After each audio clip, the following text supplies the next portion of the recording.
Hello everyone, welcome back to IS Cafe. My name is Priyanka. Let us begin with today's decoding session of the Hindu 6th of November 2023. आज का जो हमारा discussion है उसमें पहला topic है air pollution के बारे में। इंडिया के जितने भी स्टेट्स है they should ensure the greater compliance with respect to the air pollution. ये यहाँ पे राइटर का कहना है। इसी से related there is an another editorial given in the newspaper regarding the urban life. In this, the writer wants to say that is the stubble burning only reason for the air pollution in the Delhi, or there are certain other reasons, or there are certain other reasons which are actually causing this air pollution in the Delhi. And yes, they could be related with the urbanization, the infrastructure development, the cutting of the trees, the making of the roads, and many other things. And at last, we'll be covering about the Qatar and India relation. In the context of the former Indian Navy officers are given the death penalty that is the highest punishment in their country. So this is it about the topics of today. Before we start our discussion, ये हमारा आज का channel है IAS Cafe. If you're really liking this video, please do subscribe it, like and share. Now, coming to the first topic, that is India's states should ensure the greater compliance on the air pollution. अगर हम दिल्ली और इसके surrounding states के बारे में बात करेंगे, so this is somehow कुछ इस तरह से इंडिया का मैप है। तो दिल्ली और इसके जो नेबरिंग स्टेट्स है जैसे कि पंजाब है, हरियाणा है, उत्तर प्रदेश है, इन सभी एरियाज के अंदर जो एयर का जो क्वालिटी है वो बहुत ही ज्यादा वर्स होता जा रहा है। और ये आपको कब देखने को मिलता है? जब मॉनसून खत्म हो रहा होता है, that is the south west monsoon जो है वो रिसीड कर रहा होता है, विंटर्स आने को होती है, यानी ये दिवाली वाला जो टाइम होता है अक्टूबर नवंबर। तो this is the time when the south west monsoon has receded and with it the great draft in the upper atmosphere that normally flush out the pollutants from the gamut of anthropogenic activities जैसे कि construction, driving, power generation, burning of agriculture residue. अगर हम commission for air quality management के बारे में बात करते हैं तो ये क्या बोलते हैं? That the science is also purely clear on the relative contribution of the pollutants and the limits of corrective intervention in the face of adverse meteorology. The consequences of that is the air pollution crisis has now developed into a stalemate. तो यहाँ पर writer क्या कह रहा है कि ये commission for air quality जो मैनेजमेंट है वो क्या बोल रहा है कि पॉल्यूटेंट का कंट्रीब्यूशन बढ़ता जा रहा है, चाहे वो व्हीक्यूलर हो या फिर स्टबल बर्निंग के थ्रू हो या इंफ्रास्ट्रक्चर डेवलपमेंट के थ्रू हो या एग्रीकल्चर रेसिड्यू, एनीथिंग। और उसी के साथ में जो करेक्टिव इंटरवेंशंस आपको लेने चाहिए उसकी एक लिमिट है, आप उससे ज्यादा वो नहीं कर पा रहे। तो अल्टीमेटली ये जो एयर पॉल्यूशन का क्राइसिस है वो एक स्टेलमेंट की सिचुएशन में आ चुका है, मतलब हिल ही नहीं पा रहा है। उसका करना क्या है? एयर क्वालिटी उतनी की उतनी है, आप उसको ठीक नहीं कर पा रहे। तो the commission for air quality जिनका मेन काम होता है addressing the causes of air pollution in the Delhi and adjoining state is now a body packed with expertise but whose powers are limited. तो यहाँ पे राइटर क्या बोल रहा है कि ये जो कमीशन है फॉर एयर क्वालिटी मैनेजमेंट, इनके पास पावर्स है, they have the powers to control और to address the causes of the Delhi air pollution, but इनके जो एग्जीक्यूशन के पावर्स है, जो एक्सपर्टीज है, यानी कि जिस तरह से इनको कंसर्न है उसको ठीक करने के लिए जो एड्रेस कर सकते हैं इस इशू को, इनके पावर्स बहुत ही लिमिटेड है, evoking and recommending the grade of measures depending on the degree of deterioration in the air quality. So now, as per the writer, we should have a concerted approach. Beyond this stubble burning, this means addressing the more daunting challenges of vehicular pollution and construction dust. Writer कह रहा है कि stubble burning के इस discussion का बाहर आ, stubble burning is the reason माना, लेकिन इससे भी ज्यादा खतरनाक जो रीजंस है वो है व्हीक्यूलर पॉल्यूशन, गाड़ियों से जो हो रहा है, कंस्ट्रक्शन की वजह से जो डस्ट बन रहा है। तो अब स्टबल बनने की आड़ में इन रीजन को इग्नोर नहीं कर सकते. While urban Delhi could have always blamed the distant farm fires for pollution crisis, tackling the November will mean hard nations and greater inconvenience. Bodies such as CAQM have to assert the independent credentials and ensure the greater coordination complies with the Delhi surrounding state. तो writer क्या कह रहा है? जब भी air pollution की बात आती है तो अपने पास वाली जो स्टेट है जहाँ पे ये स्टबल बर्निंग होती है, फार्म फायर्स होती है, उसको ब्लेम कर देता है. बट अब ये हाई टाइम है that they should work in a coordination and they should also address the issues such as vehicular pollution in the construction industry. So giving the urban India a better life. अब यहाँ से ये आपका second editorial है newspaper में. आपके पास ये different editorial है जो कि उसी से रिलेटेड है, तो हम इसको एक साथ पढ़ रहे हैं. वर्ल्ड सिटीज डे सेलिब्रेट किया गया था अक्टूबर 31 को, और इस बार जो थीम थी वो क्या था आपके पास? Financing the sustainable urban future for all. ऐसा फ्यूचर जो हम सभी के लिए सस्टेनेबल है उसके लिए फाइनेंसिंग करना. तो व्हाट इज सस्टेनेबल और sustainable development? Such development in which we are taking initiatives with respect to the growth and development in such a way that it do not hamper the needs of the future generation. What is sustainable development? Sustainable development का मतलब होता है आप इस तरह से development करो, आप इस तरह से रिसोर्सेज को यूज करो, नेचुरल रिसोर्सेज को, कि आगे आने वाली जो फ्यूचर जनरेशन है उनकी नीड्स को खतरा ना. गांधी जी का एक लाइन भी है जिसमें वो बोलते हैं that is enough resources for everyone's need in the on the earth, but not the enough resources for the greed of even a single person. Gandhi ji का इसके मतलब क्या था कि इस अर्थ पे सब इंसानों की या फिर सभी लिविंग ऑर्गेनिजम्स की जरूरत को पूरा करने जितना रिसोर्स है, लेकिन किसी एक भी इंसान के लालच को पूरा करने जितना रिसोर्स नहीं है. तो हमें लालच को यहाँ पीछे छोड़ना है, ग्रीड को पीछे छोड़ना है. We have to adopt the sustainable development. So the finances must be channeled in the right direction, जैसे कि urban futures के अंदर, which are being cut short on the account of flawed urbanization are checked. It is very atrocious कि जो air pollution है, it is taking over 10% of our life expectancy. आप सोच के देखिए, दिल्ली में जो लोग रह रहे हैं, दिल्ली जैसे एयर पोल्यूशन में जो लोग रह रहे हैं, अगर उनकी लाइफ एक्सपेक्टेंसी मान लो 70 है, बट उस पोल्यूशन की वजह से उनकी 10% लाइफ कैपेसिटी कम हो रही है, वो कम जिएंगे. A report released by the इतनी ज्यादा रेस्पिरेटरी जो प्रॉब्लम्स हो रही है, a report released by the Energy Policy Institute at Chicago shows that out of the 50 most polluted cities, 39 are India. ये तो बहुत ही इससे बाह्यात न्यूज कुछ नहीं हो सकती. पूरे विश्व भर के अंदर जो टॉप 50 पॉल्यूटेड सिटीज है उनमें से 39 सिटीज तो इंडिया के अंदर ही है. I repeat, among the 50 polluted cities, top 50 polluted cities of world, 39 यानी सिर्फ इंडिया के ही अंदर है. Pollution directly affects the health of the people. अगर कोई एवरेज इंडियन है वो अपनी लाइफ की 5.3 साल जो है वो कम कर देता है. For the residents of Delhi it is 11.9 years.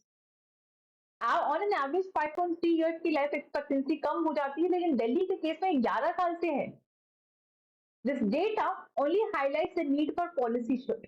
तो ये देखो डेटा बहुत डरावना डेटा है, ये मैं आपको बता देती हूँ कि एक तो पूरे इंडिया कितना ज्यादा पॉल्यूटेड है ये आप देख सकते हैं. That is among the 39 cities India के अंदर. इसपे जो बोला जा रहा है कि पॉल्यूटेड सिटीज में अगर आप रहते हो तो आपकी लाइफ एक्सपेक्टेंसी 5.3 years कम हो जाती है, और दिल्ली में अगर आप रह रहे हो तो आपकी लाइफ एक्सपेक्टेंसी सीधा 11.9 years कम हो जाती है. यानी कि मान लो अगर किसी की पर्सन की डेथ 60 साल की उम्र में होने वाली, लेकिन जैसे आप दिल्ली में रहोगे तो 50 में भी आप टपक सकते हो. ठीक. तो द पॉल्यूशन रिजल्ट, अब क्या क्या होता है पोल्यूशन की वजह से? आपकी आंखें जलती है, स्किन रैशेस होते हैं, irritation of nose and throat, coughing है, choked breath, this is very common in the Delhi, and asthma apart from causing the cardiovascular disease. So recently, a media report labeled air pollution in Mumbai as a death by breath. एक media report ने बहुत ही एक unique term use किया है दिल्ली के लिए, that is death by the breath, sorry pollution Mumbai के लिए। आप सांस ले रहे हो यानी आप डेथ को बुला रहे हो, मौत को बुलावा दे, due to very unsatisfactory air quality index. Bad air is not limited to the Indo-Gangetic plains anymore, where the argument of the inversion of temperature slowing down of wind speed was considered as a factor for the poor air quality. इसको समझो आप। तो basically पहले क्या होता था, ये आपके पास जो इंडो गैंगेटिक प्लेन्स वाला एरिया है, मोस्टली पहले माना जाता था कि एयर की जो क्वालिटी है वो यहीं पे पुअर होगी। Why? Because the inversion of temperature and slowing down of wind speed was considered. तो यहाँ पे क्या रीजन दिया जाता है कि टेम्परेचर इन्वर्जन होता था, मतलब जैसे जैसे आप हाइट पे जाते हो तो जो टेम्परेचर है वो कम होता है। विथ हाइट द टेम्परेचर कम होता है, यानी height is inversely proportional to the temperature. लेकिन टेम्परेचर इन्वर्जन में क्या होता है, जैसे जैसे आप हाइट पे जाते हो टेम्परेचर भी बढ़ने लग जाता है। तो ये दो रीजन यहाँ पे दिए गए। The situation is getting to be bad even in the India's coastal cities. तो यहाँ पे क्या बोल रहे, पहले यहाँ पे होता था लेकिन अब इंडिया की जो कोस्टल सिटीज है यहाँ पे भी सिचुएशन वर्स्ट हो रही है। चाहे आप मुंबई ले लीजिए, बैंगलोर ले लीजिए, या और भी कोई कोस्टल जो सिटीज है, कोलकाता ले लीजिए, कैलकाटा ले लीजिए, यहाँ पे ये हालत बहुत बुरी। तो the expansion of the grey infrastructure, Indian cities के साथ प्रॉब्लम क्या हो रही है कि इतनी ज्यादा पोल्यूशन की तरफ जा रही है। देखो ओवरऑल जो डेवलपमेंट स्ट्रेटेजी है अर्बन डेवलपमेंट इंडिया के अंदर, apart from the proper execution of enforcement by agencies, there needs a paradigm shift. The need now is to turn to sustainable and ecological urbanization. The trajectory of urban development where the focus is more on the real estate development.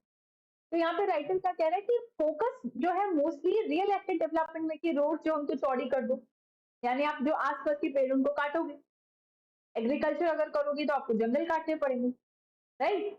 तो यहाँ से क्या होता है, fuel guzzling vehicles on them, squeezing the space meant for pedestrians, major reason for increased pollution in the Indian cities.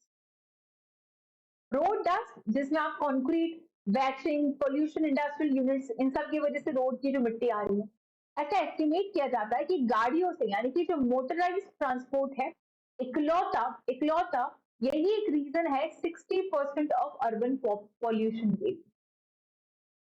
The green lung of cities, यानी कि जो water bodies है, अर्बन फॉरेस्ट है, ग्रीन कवर है, urban agriculture, ये सब shrink हो रहे हैं। Even as the grey infrastructure has seen the rapid expansion. तो जो प्रायोरिटीज है उनको सेट करना ही पड़ेगा। During the winter, there is a pullable over the burning of paddy straw as being the cause for the smoke. But ये partially true है, not the complete reality. But this is only a small and seasonal part of the problem. जो automobile market है, that has risen in the value from $100 billion and is expected to touch the $160 billion by 2027. तो writer कह रहा है कि stubble burning जो है एक बहुत ही पार्शल सच है एयर पोल्यूशन का। दूसरी तरफ जाओ, ऑटोमोबाइल का मार्केट देखो, $100 से लेके 2027 तक ये $160 पर पहुंच जाएगा, $160 बिलियन पे। जुलाई 2023 से सितंबर 2023 पैसेंजर और जो कमर्शियल व्हीकल्स, इनकी सेल इतनी बढ़ जाएगी, 13,22,818 समथिंग।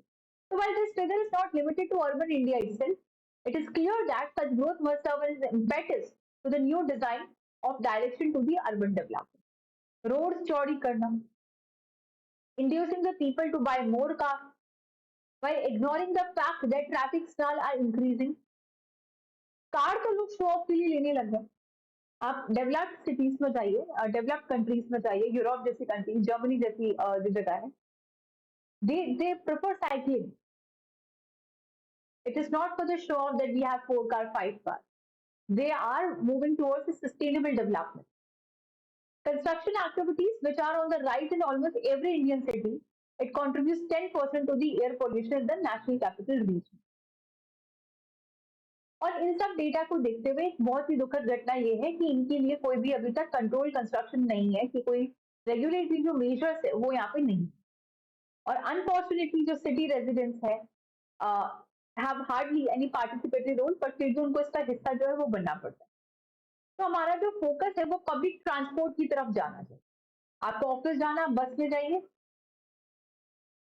अगर बस में 30 लोग जा रहे हैं तो 30 गाड़ियां बच रही, इंडिविजुअल कार ना ले जाके। So there is a compelling need to have an alternative strategy of city building, where the focus is on more public transport, having secure pedestrian paths and bicycle lane with the creation of a force of bicycle officers. There needs to be good public transport with investment in the buses for towns and cities. Strong steps need to be taken to control the private motorized vehicular movement in the city. City leaders, जैसे कि आपके पास CM वगैरह होते हैं, they should also use the public transport at least once a day, ताकि वो एक example set कर पाए, मोटिवेशन दे पाए लोगों को कि it is not a bad. Now coming to the next topic, which talks about the Qatar and India's relation. इसको समझने के लिए पहले एक कंटेक्स्ट आपको पता होना चाहिए कि अभी क्या हुआ। 26 अक्टूबर की बात है, इंडिया के सामने एक बहुत ही बड़ा डिप्लोमेटिक चैलेंज आया। 8 फॉर्मर इंडियन नेवी ऑफिसर्स जो है उनको कतर में पकड़ लिया गया और उनको डेथ सेंटेंस जो है वो सुनाई गई by the court of Qatar first instance. उनकी फैमिलीज को बहुत उम्मीद थी, बट ऐसा कुछ हुआ नहीं कि उनको अभी तक बचाया जा सके।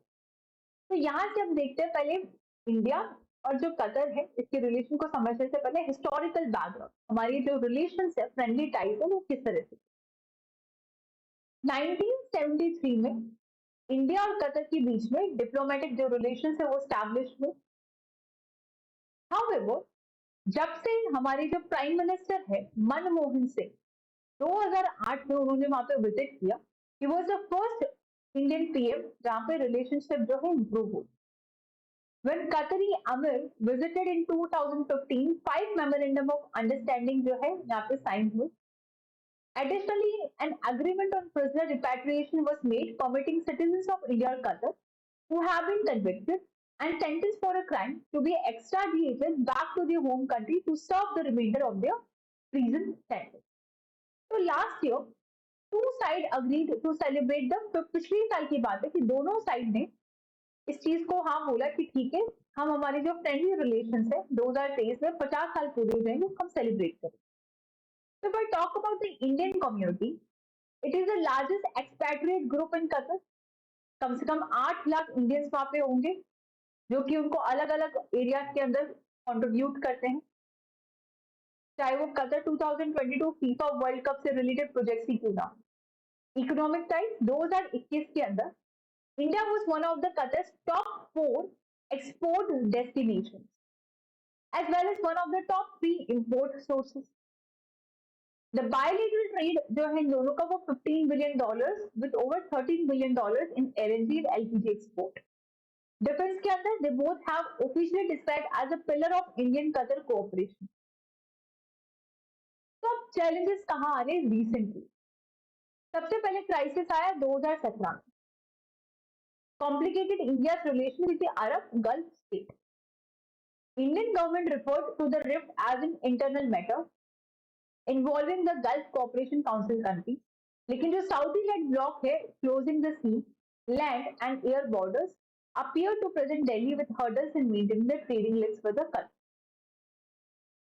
इंडिया को एक एंटी मुस्लिम की इमेज जो है वो दी जा रही थी after 2017.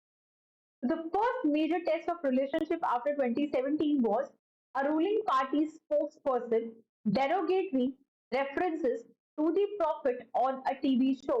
The Qatar was the first country to react and demand a public apology from India.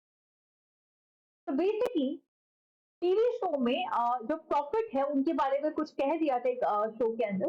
तो कतर सबसे पहली कंट्री थी जिन्होंने ये रिएक्शन दिया, डिमांड किया कि इंडिया को उसके लिए माफी मांगनी चाहिए।